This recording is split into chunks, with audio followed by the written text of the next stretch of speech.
So Kaplan is here. So we have quorum. What do we do?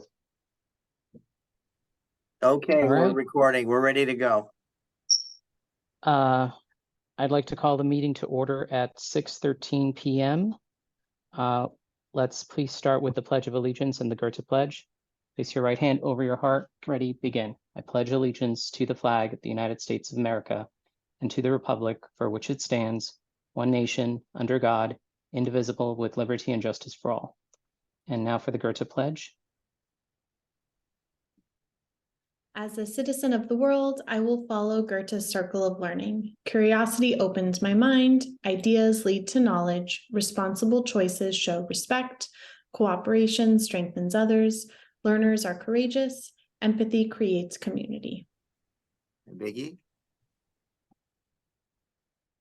Als ein Bürger dieser Welt folge ich dem Kreis des Lernens, neugierig, ideenreich, respektvoll, kooperativ, mutig, empathisch.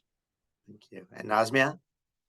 Como ciudadano del mundo, seguiré el círculo del aprendizaje, creatividad, ideas, respeto, colaboración, valor, empatía. Thank you. All right, roll call. Frank, Here. Sam, Here. Katrin, Here. I'd like to make a motion to approve the agenda as presented. Is there a second? I second. It's from Frank. All in favor? Frank, Yes. Sam, Yes. Katrin? Yes. Moving on to public comment. Casey, do we have any public comment?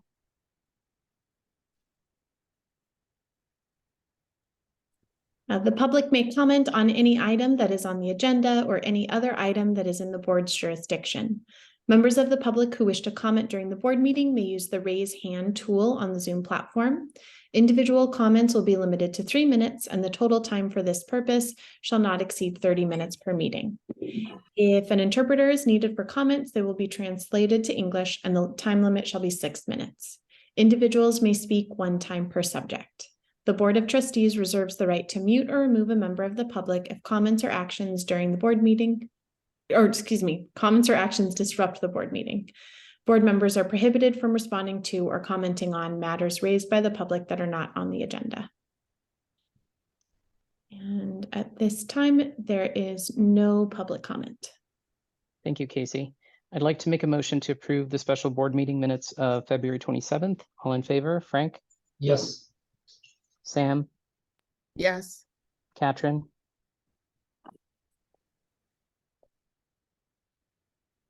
Is that a yes? I think that was a yes. Okay. All right, Chris, ED report. Okay.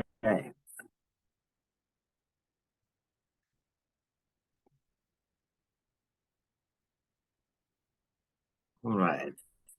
We'll,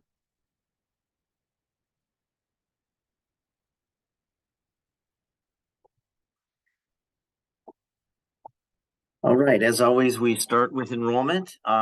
We are down to from last month, keeping in mind that we adjusted our budget to 391 students, so we're now at 402. That is relatively little change. We haven't had a lot of ins and outs, but from last month at 402, you can see how that splits out. But because we're well above where we were budgeted at 391, each month we should be realizing some gains that come in as we do our financials. I'm going to move fairly quickly through the ED report today. The Prop 39 update is relatively simple.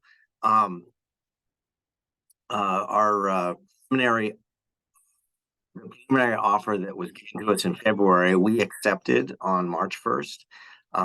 So that has formally been accepted. We also requested a alternative agreement. So the offer that we were given is for 17 classrooms, 2 special ed spaces and 1 administrative space.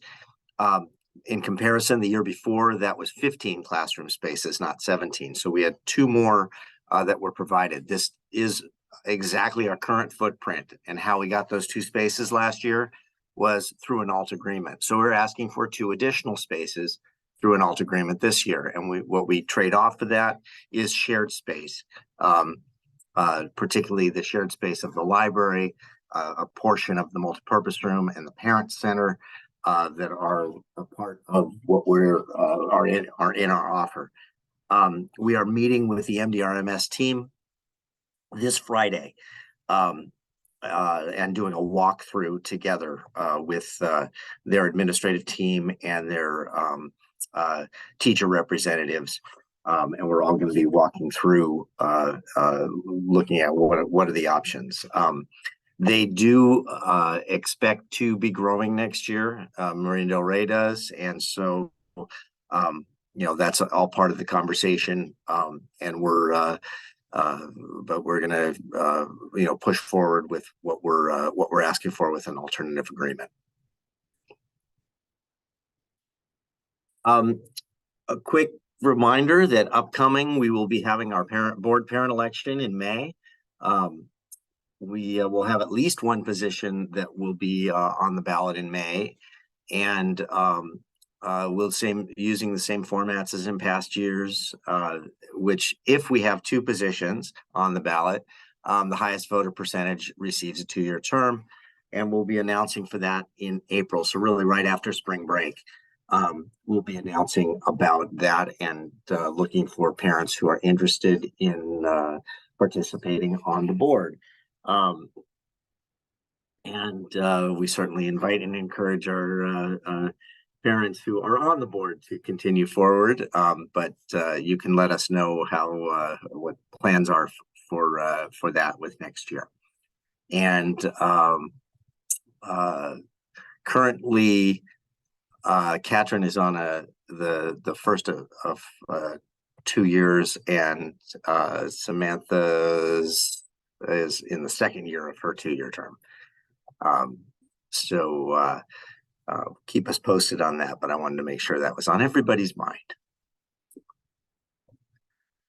A couple other things I want to make sure is on everybody's mind. Number 1 is the gala, March 24th. We hope that all of our board members can be there. I believe, Katrin, you already turned in your ticket, which was great. And Frank, I heard you saying yes. Yes. That's fantastic. Yasir, have you been able to get a plane fare? It's in process. I'll be there. And who else? Sam, are you going to be able to join us at the gala? Assuming all is better here, yes, I will be there. Gotcha. It's on the 25th or the 24th? Did I put the wrong date? 25th. Oh, It's on the 25th. And the sooner you can let me know, because I need to make the choices or the selections for menus. I need to give them tomorrow morning. So it would be great if I could know very soon. My apologies, March 25th. And that is this Saturday. Other big events coming up. Lottery is April 11th. There will be there's something on the agenda relating to that because we'll need a board member for that. We have our camps coming up, 5th grade and 8th grade, both going to the same camp this year that we went for the first time last year with last year's 5th grade. So 5th grade and 8th grade will be going this year to Pally Camp, where all the snow is up in Running Springs. And looking forward to that.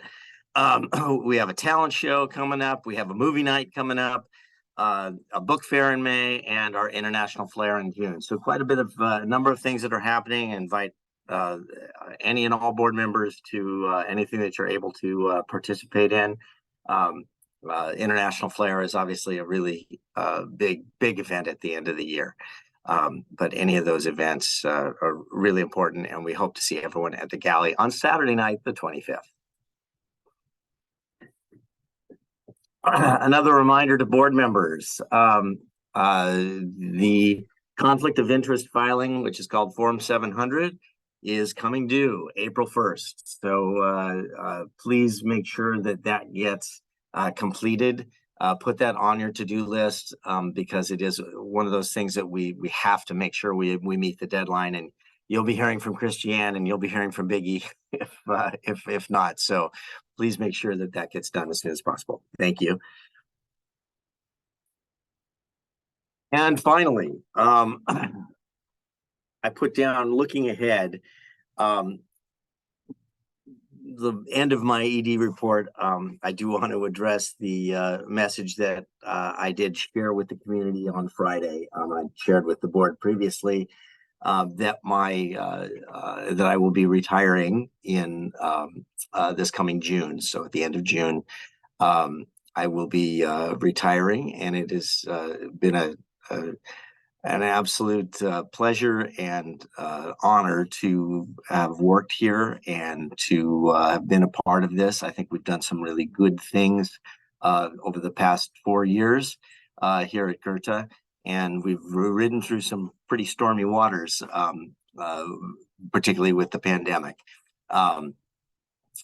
But, you know, we also dealt with some things like over-allocation penalties and getting finances into order and some other things that really needed to happen. And at the same time, focus on student achievement during some rough sledding.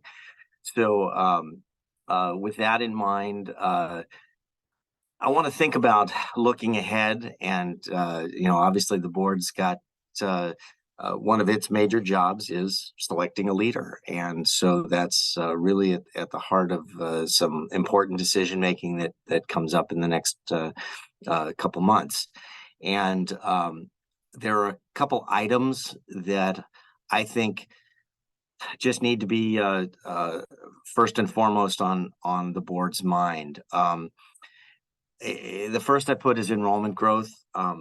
We had hoped for and expected larger enrollment growth than we've had. And you know, this is certainly a trend we've talked about across the county, the state, the country of some declining enrollments, and particularly at kindergarten level. We think that ship is getting steadied at the moment. We've had, you know, growth. We were down as low as 392 students. We're now at 402, and from the looks of things with the lottery, we think we're going to be able to fill classes next year. So we want to be looking towards enrollment growth in the coming years, but we'll present in the budget a realistic projection of where we think things are going. But enrollment growth is really the key to what the third bullet down there is, facilities planning. We'll get to that in a second. The second bullet is charter renewal. Our charter had been extended for 2 years. It would have expired this June, but it was extended, as were all charters across the state, extended for 2 years due to the pandemic. And so we are coming due on June 30th, 2025. And while that may seem like a long way away, it's not, because you have to do the planning at least a year in advance, maybe a year and a half in advance. So kind of the opening season on charter renewal is going to be when the California dashboard is posted. Usually that's in October. So this coming October is when you really want to be launching the idea of charter renewal. And why the California dashboard is so important is because that's going to give us an indication of whether we are considered a low performing, which I don't think is going to be the case, middle performing, which could be the case, but hopefully high performing, which I think is likely the case. If we are a high performing charter based on the California dashboard, then by law under AB 1505, we have to be presumed to be approved. and there would have to be a major reason as to why we wouldn't be approved. We also would be on a streamlined approval process, which means there is not as much detail that is required to happen for charter renewal. And so that's why October or whenever they release the California dashboard, it's a really important time, and it's important how we do on all measures that are on that dashboard. So it's important that we do well in academics. It's important that we do well in chronic tardiness, that keeping that limited. It's important that we're watching how many suspensions that we do and things like that. So the other piece is our performance of our English learners, and that's looked at particularly closely in that in the California dashboard. So I just put it out there that charter renewal is a huge piece that you are likely going to want to get some outside consultant help in working through it. But I think also, if we are on the fast track of being a high performing charter, then I think it's going to be pretty limited support that will be needed. If we are on the middle track, I think we'll need some major support that would be needed at that time. So the third bullet here is facilities planning, and we've talked about this, at the board. We've held retreats about this. We've looked at what could happen, what might happen in the future. Obviously, enrollment itself has been probably the biggest barrier, but the other big barrier to this is establishing a school on the west side and the cost of real estate on the west side, which I was frankly hopeful we would be seeing that things like office space be available for other purposes than just office. That may still be in the future, because office space is extremely empty at the moment in and around Los Angeles and elsewhere, because people simply are, in many cases, working part-time or even full-time from home. That being said, it has not yet affected the real estate market. There has not been a dip in prices. There has not been a glut of properties that are available that might work under an education setting. That doesn't mean that's not going to change, but it might be taking time for inventories to grow and sit unused. And so that's just something that the board is going to need to be looking at and planning for with regard to facilities, and keeping track of what's happening in the local market, and looking even beyond our 3-mile limit. And the reason why 3-mile limit from where we're at right now, if we stay within that radius, we do not have to show community impact as part of our request for a change of that venue. But we may be priced out of that, and if we are, then we would need to show community impact in a new place, and need to look at where we might be able to plant our flag, or in our case, mini flags.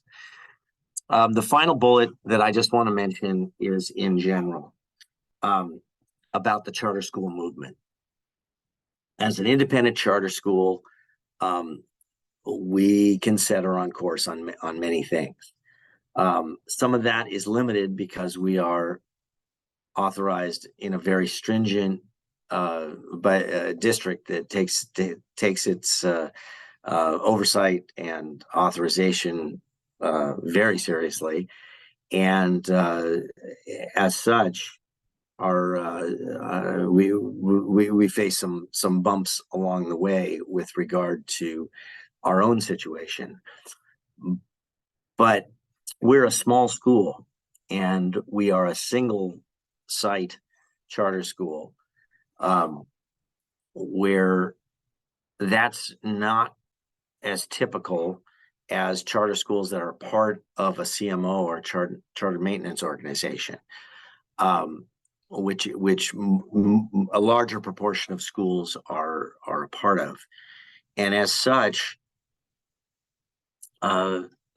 we have some limitations of what kind of influence we have on the big scheme of things with charter schools.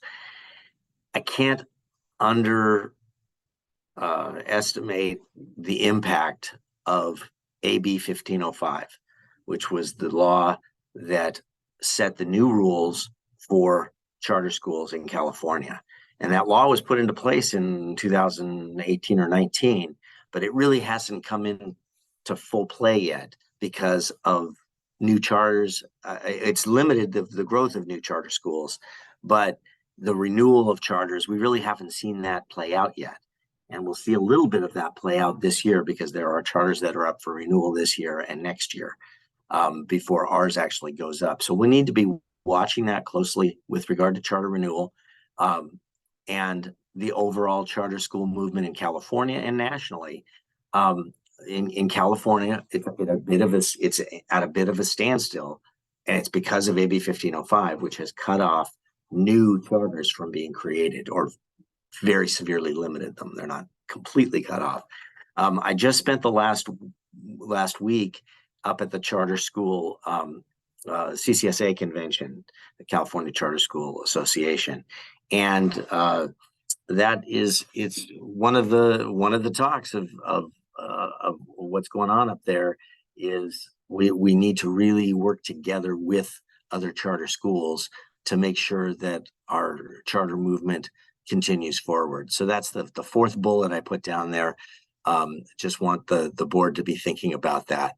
So those are my thoughts, and I'll open it up to questions on this or anything that was in my ED report. Frank? Only one comment or questions regarding the classroom situation. So we have 17 plus the rooms we had before. How much do we need in order? I forgot. You were asking for 2 additional ones, or? We're asking for 2 additional ones. I think I hate to say want versus need, but we do absolutely need one more additional classroom to handle the growth of our 5th grade rolling into 6th grade. Okay. We also think we need an additional classroom, which could potentially expand one of our grade levels that we would have enough in the lottery right now to be able to move from 2 to 3 in that grade level. So those are the 2 things that we would be looking for with the 2 additional classrooms. So we'd have 17 classrooms plus 2 additional, plus the 2 special ed, plus the 1 admin. One follow-up question: how likely do you think that is? We've had it 2 years in a row, so that's good. It's a new administration, so that's unknown. It's a new superintendent, so that's unknown. But I think our chances are good of getting at least 1, if not 2 classrooms as part of an alt agreement. I think the biggest danger would be if there's an edict from Beaudry basically saying we're not doing alt agreements. And that's the thing is they have the power to do that. They do not have to do an alt agreement. They do have to give us the classrooms according to the rules of Prop 39, but they do not have to do an alt agreement. Okay, understood. Thank you. Sam? I don't have a question really about anything that you've said here, but I do have a separate question that I wonder if now is an okay time to ask. It's about the impact of the LAUSD strike and, whether there's any potential that we'll have teachers that won't be coming in alignment with the staff that are supposed to stay out from the LAUSD facilities. So thank you. I will definitely respond to that. We are planning to be open. We've messaged to families that we will be remaining open. We've worked with our the folks here at Food Services as well as custodial to ensure that we're able to function and continue forward. We do not have any indication that we would have our own staff disruptions of any sort. There may be some sort of picketing or but from what we understand, this has not been a designated site as for a demonstration. And so that's good.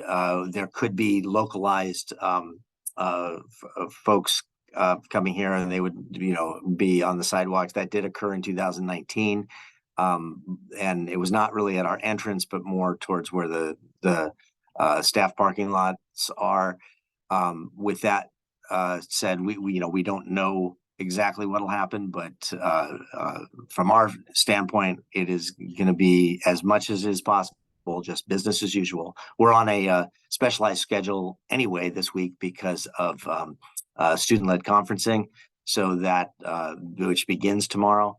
And of course, we're going to have rain all day tomorrow, so you name it, it's going to happen.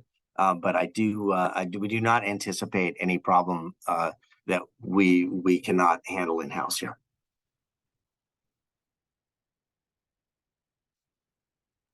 Thanks. Any more? Sam, you good? Yeah, thank you. Katrin? I don't have any questions at this point. All right, then I'd like to move on to, I'd like to make a motion to approve the financials for February 2023. Is there a second? I second. It's from Frank. Go ahead, Chris. Okay, hold on. I gotta get caught up on that one. Okay. And do we have Ryan here yet? Yes, I'm here. Wonderful. Your timing is impeccable. Let me go ahead and pull that up.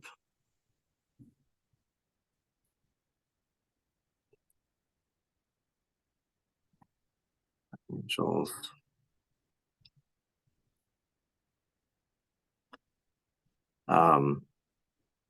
The third one down. Oh, yeah, that one works. Okay. Yeah, that's the one. This Okay. is This is the. Can I make an introductory comment? So Finance Committee has reviewed the financials. Finance Committee also has reviewed the check register, and Finance Committee has reviewed the credit card statement and has recommended for approval of these financials. So please go ahead, Ryan. Sure. Thanks for that intro, Frank. This is the February 2023 financial dashboard. And to start, we'll begin with enrollment. And remember, this isn't enrollment as of today. This is as of the close of month 6, which was submitted to LAUSD and is informing our revenue projections.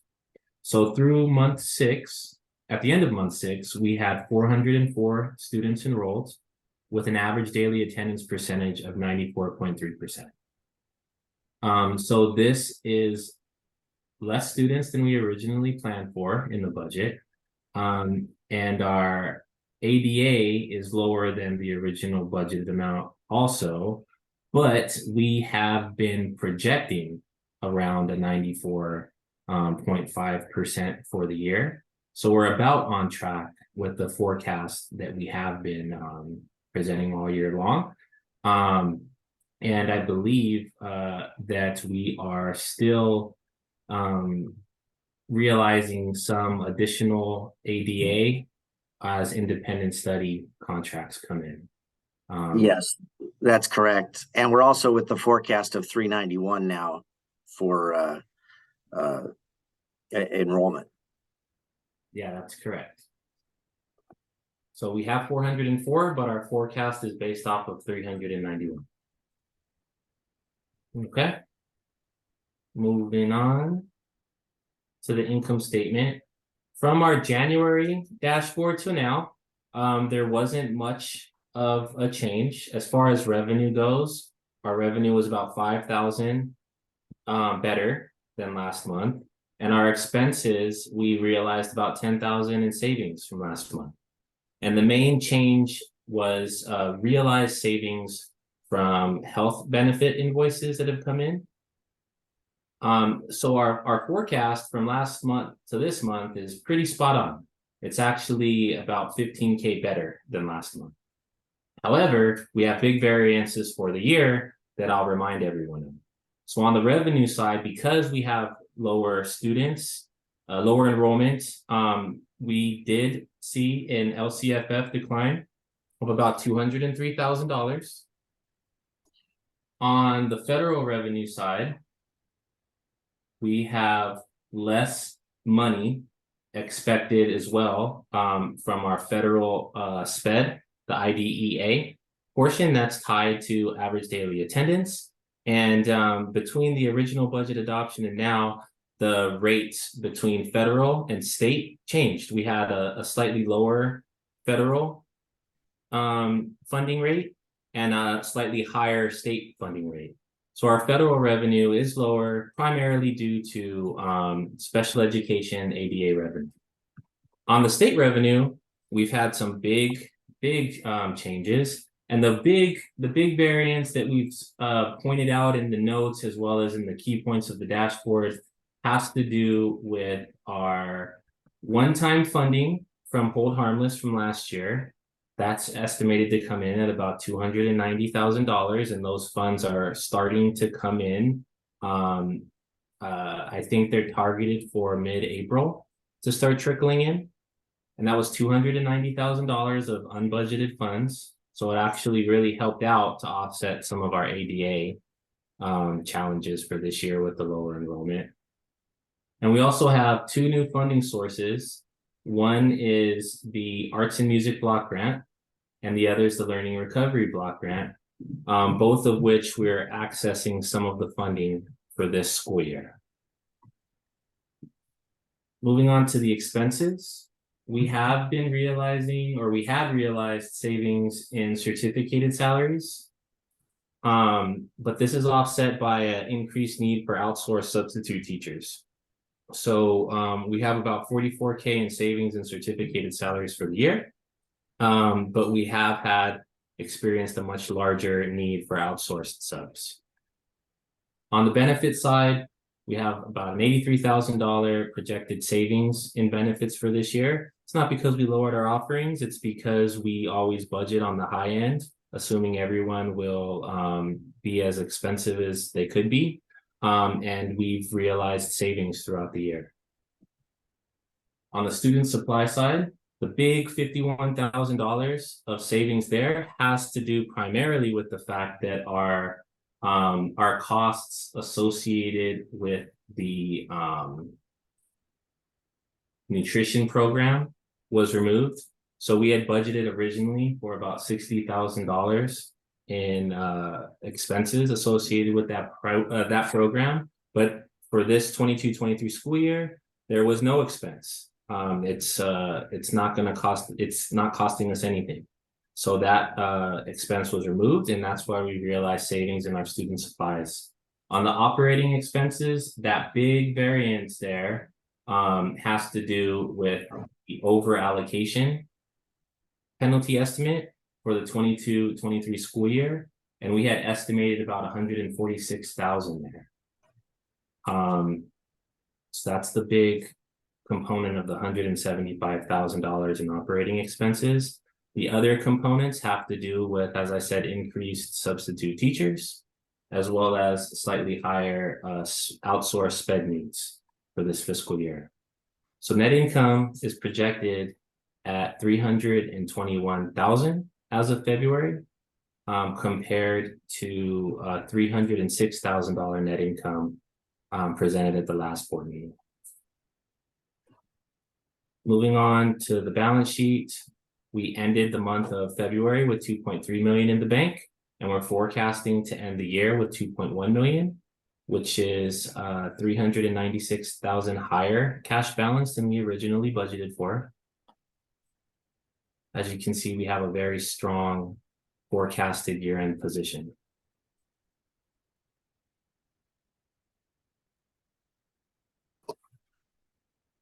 Dr. Jones, that's all I have to say about the dashboard. Within the packet, there's also the notes, which the bullet points haven't changed much from the last presentation. There's also the income statement and balance sheet, as well as the check register in this packet. And as Dr. Jones stated and Frank stated, we reviewed this in the finance committee meeting prior. And if any board members have any questions around any of the disbursements for the month, I'm happy to answer any questions now. Frank, No questions, no comments. Sam, No questions. Katrin? No questions. Then let's move on to the vote. All in favor to approve the financials for February 2023. Frank, Yes, Sam, Yes. Katrin? Yes. That is a yes for me. Moving on to the next item on the agenda. I move. Did we Beat lose me you? to it, Frank. Second interim report. Yeah. Go ahead, Chris. The second interim report is taking the previously approved numbers that we did at the last meeting, and it puts it into a different format that we send to the county. And so we did our due diligence at the finance committee and took a look at these numbers to make sure that they matched those numbers that we had already approved. So this is a formality of approving the same numbers in this format. And Ryan, anything to add to that? No, I would just make a point to note that these are the board approved January financials that were transferred over to the second interim SACS template that LAUSD requires us to use when reporting this interim report to the district and the state. Thank you, Ryan. Moving to the vote, if there are no questions, if that's okay. All in favor to ratify? Frank? Yes, Sam? Yes. Katrin? Yes. That is a yes for me.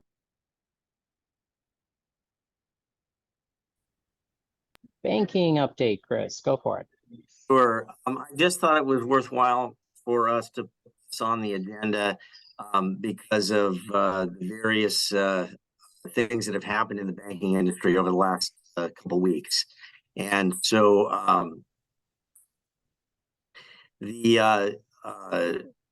our major bank that we use is California Credit Union, CCU, and they're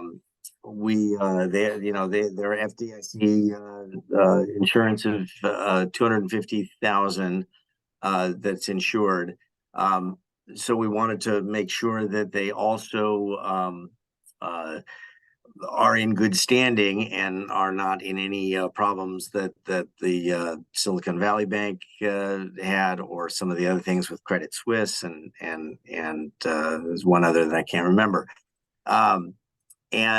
So thank you, Ryan, for doing due diligence on that. And could you share what CCU shared with you? Yes, so California Credit Union is our bank. They are a federal credit union. They are FDIC insured up until $250,000, as the other banks are. And the senior banker that we spoke with and that I usually reach out to for the school's banking needs wanted to let me know that in light of the the banking challenges that have been in the news lately, that California Credit Union is a very strong bank with a very sturdy liquidity. And he said that he would be happy to provide any updates to Dr. Jones and to the Finance Committee as needed to help ease our needs, and also to help think through anything that may be of concern to Goethe International Charter School. I will say that a very large amount of charter schools utilize California Credit Union for their banking needs, and I do see them as a strong bank, but it is always good for us to stay informed. And during our Finance Committee meeting, that's what Frank tasked Dr. Jones and me to do. So as of right now, I don't think there's any cause for concern, but we absolutely can continue discussions with the current bank and also entertain any research that the board of directors would like us to do as far as banking goes. As a nonprofit, Ryan, I think we have a higher FDIC insurance policy, right, with the bank? It's correct? Well, they told me $250,000. That's it? I thought I thought it was higher. 500 No, I think it's 250 per account.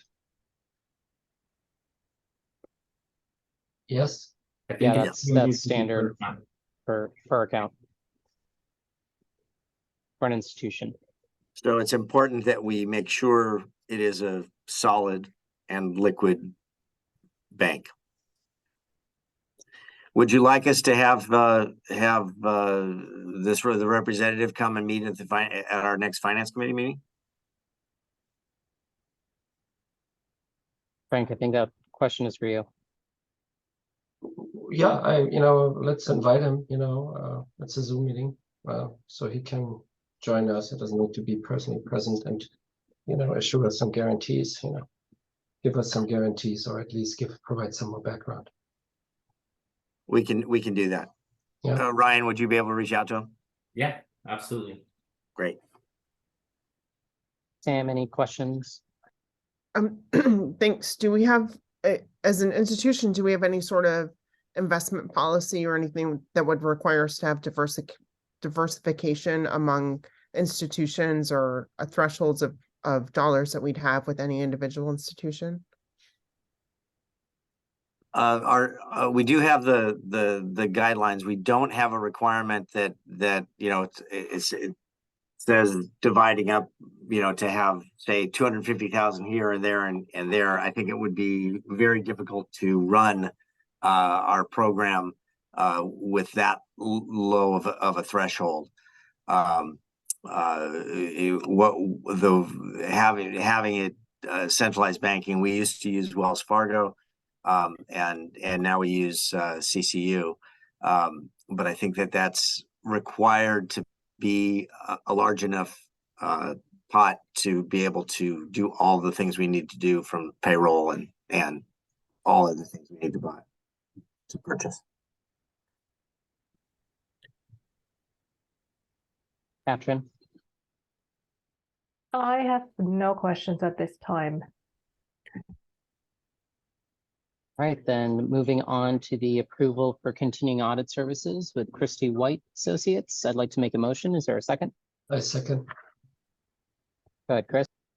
Yeah, we need to annually approve who our auditor is going to be. We are in the second year now of work with Christy White and Associates in a contract that we created. And we wanted to let the board know that we have been very pleased with the work that Christy White and Associates have done. Ryan has reported that they're very easy to work with, and we felt the same way at the school, that they were responsive to us, and they obviously do their due diligence, because they did find the audit exception. We are, but they worked through that with us in a very positive way. And so I was really pleased with how they handled that and worked with us through that. So we're definitely recommending that we continue on with the contract that we have. And I would, after this, simply sign a letter to them confirming that we're continuing on with the contract. Frank, questions, comments? None, thank you. Sam, No questions. Catherine? No questions. All right, let's move on to the vote. All in favor to approve continuing audit services with Christie White and Associates? Frank, Yes, Sam, Yes. Catherine? Yes. It's a yes for me.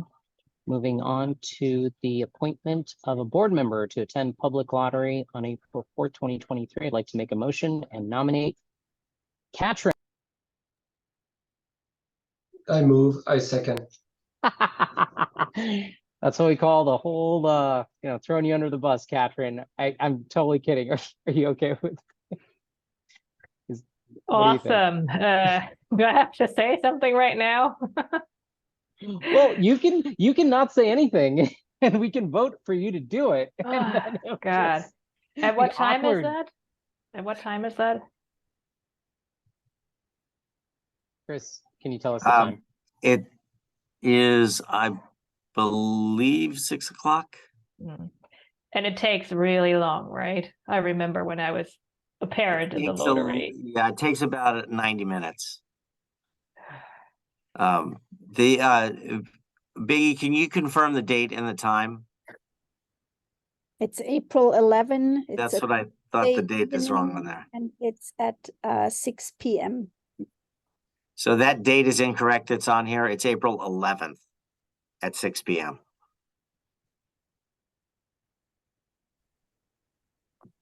And it's live and in person? No, we'll be doing it by Zoom. Oh, okay. We'll do it. We'll be here, but it's gonna be by Zoom. That worked much better over the past few years, so we have that kind of down. Yeah, if it's Zoom, I'll be there. I think that's fantastic. All right, let's go to the vote. Frank, Thank I you, can- Catherine. Can I offer an so- amendment before we vote? of course, go ahead, Sam. I'm so sorry. Go ahead. No. So, last year we wound up needing to split it between two directors. So Katrin, if you wanted to, I would split it with you if you wanted. We could coordinate someone to take kind of the first half and second half, if that would be easier on your schedule. That would be lovely. So it might be that I have an engagement, but it's not clear yet. I think it's not going to be that day. It would be a weird coincidence if it was. But yeah, if we could split it, Sam, I would appreciate that. Yes, so we'll make an amendment for Mhm. Katrin and I to jointly cover, and we'll coordinate so that there's always a board member in attendance. That's fantastic. Thank you, Sam. I appreciate it. So amendment, we will, let's vote on the amended motion. All in favor, Frank, Yes, Sam, Yes. Catherine, Yes. and it's a yes for me as well. Moving on to the approval of the contract with PRN Nursing Consultants. I'd like to make a motion. Is there a second? I second. Go ahead, Chris. So this is a group we have used since I think it's 2014, but we needed to update the contract with them, and so they provide support for family life, sex education, services in classrooms. They give lessons. They also provide services for our health screenings. And so, yeah, we are just renewing the contract with PRN Nursing. And we've been, again, this is another group we're really happy with. They work really well because they come in, do a job, and they have to on campus, and they help us get everything coordinated really well. So we are definitely recommending approval of the contract with PRN Nursing Consultants. Questions, comments, Frank, None. Sam, No, no comments. Katrin? No, none from me either. All right, let's move on to the vote. Frank, Yes. Sam, Yes, Katrin, Yes. and as yes for me. New business. Anyone have any comments, topics for new business? Frank, No. Sam, no. Katrin? No. None for me as well. And at this point, the board will now convene to close session to discuss the matter described in section 7. Okay, I'm going to go ahead and Casey, if you can go ahead and turn off the recording, I'm going to go ahead and